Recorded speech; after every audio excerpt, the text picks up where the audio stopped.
Hey everyone, we are going to be adding and multiplying in base 7 here. So if you've never done this before, let's give it a shot. First of all, we can add things in base 10 pretty easily. And this is how it goes in base 10, okay? So if we were just adding these numbers in regular old base 10, what would happen is that anything under 10 that we were to add, so 5 and 3 is 8, we would just write that down, okay? But if we come to adding something like 6 plus 6, that's 12, right? So 12 divided by 10, so we're in base 10, this is going to equal 1 remainder 2. And so what we would do is 6 plus 6 is 1, 2, it's 12. So we put the 2 there and we put the 1 there, right? All right, so this is the only thing that's going to change for the different bases. Okay, we're going to do the same thing, but just with different bases. 6 and 1 is under 10, so we're going to write the 7 down there. Boom, done. Base 7 or any other base, 2 or 3 or 10 or 9 or whatever, you only can use the digits up to 1 to 7. Okay? And as a matter of fact, you can only use digits 1 to 6 here. So you won't see in any of these numbers any digits that are 7 or above. So you won't see 7, 8, or 9. Okay? You can't. Now, let's just see how this works out. So if we're adding, for example, 5 and 3, with base 7, that's actually over the threshold there. So that's 8, right? So take a look at what we're going to do. We're going to do, I'll do this in maybe blue down here. Actually, I'll get rid of this here. Okay, so we're going to do 5 plus 3 is 8. Now, I can only base this on 7. Here, before I could base it on 10, but I can only base it on 7. So that is one group of 7 in there, remainder 1. You see that? So really, watch this. 5 base 7 plus 3 base 7 is 1 remainder 1, or 11 base 7. You see, the 1 and the 1. So we're going to put the 1 remainder here and the 1 grouping up there. Those rules are the same. Okay, so I'll just try and get your head wrapped around this now. Okay. Now I add up here. 1 plus 6 plus 6 is 13. So, okay, so 13, how many groups of 7 is that? Well, that's one group of 7 with a remainder of 6.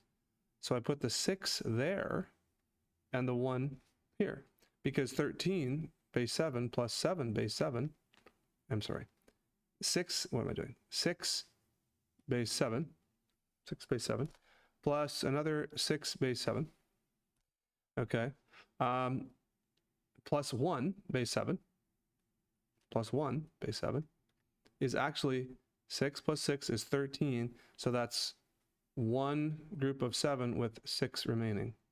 So it's actually 16 base 7. I know it's kind of weird. This is how we do it. So now 6 and 1, that's 7, but 7 you can't have as a number because that's actually one remainder 0. So I put the 0 there, I put the 1 there, there's nothing underneath there, so I drop it. Now this is the answer for 665 base 7 plus 63 base 7. It's 1061 base 7. Yeah, weird, eh? Okay. All right, so if you want to check that, I just checked that in ChatGPT, and yeah, here's the answer. Okay, not the most intuitive to type in. What I typed in this right here.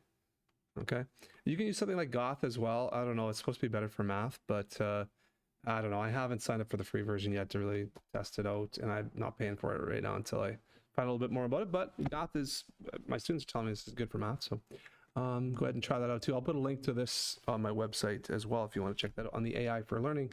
So here's the AI for Learning site or page on my website, mrmathwell.com. So that's going to be up here pretty quick, probably right near ChatGPT there. All right, so that's that for the adding. Okay, hope that works. So 1061 by 7. So let's take a look at the multiplication. A lot of the rules are the same except for, you know, what we write down and what we carry. So we still do this 3 times 5 and then 3 times 6 and all that sort of stuff. So 3 times 5 is 15, right? Well, 15, how many groups of 7 is that? That's 2 with a remainder of 1, because 7 times 2 is 14. So I'm going to put down the 1 here. I'm going to put the 2 there. All right, so we're going to do the same thing. We're going to do 3 times 6 is 18 plus 2 is 20. So 20 is how many groups of 7? That's 2 with a remainder of what? 46.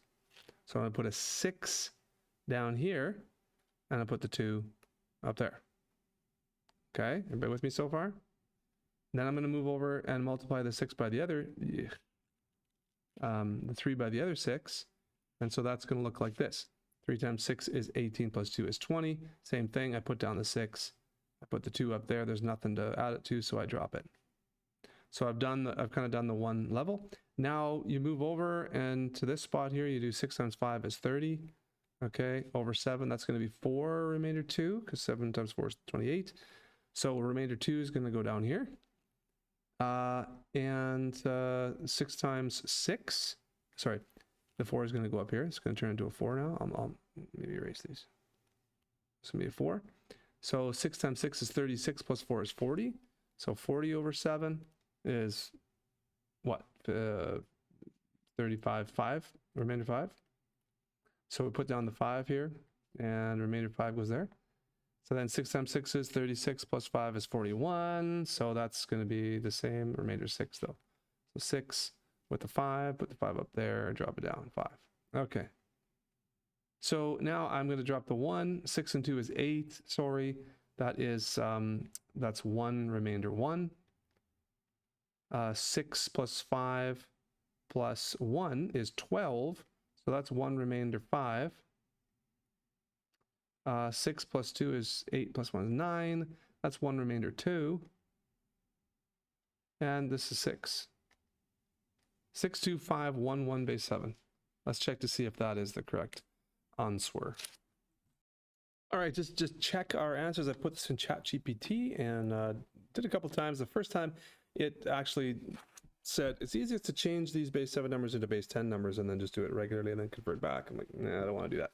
So going straight forward, if you want to pause this and take a look at this, it's exactly what we did, just kind of written out in writing form there. And yeah, we did get the answer correct. Here's the answer right here. It is 62511 base 7, which I think is what we got. 62511 base 7, yeah. So that's how you multiply. Dividing would be much the same. There's adding and multiplying though. So yeah.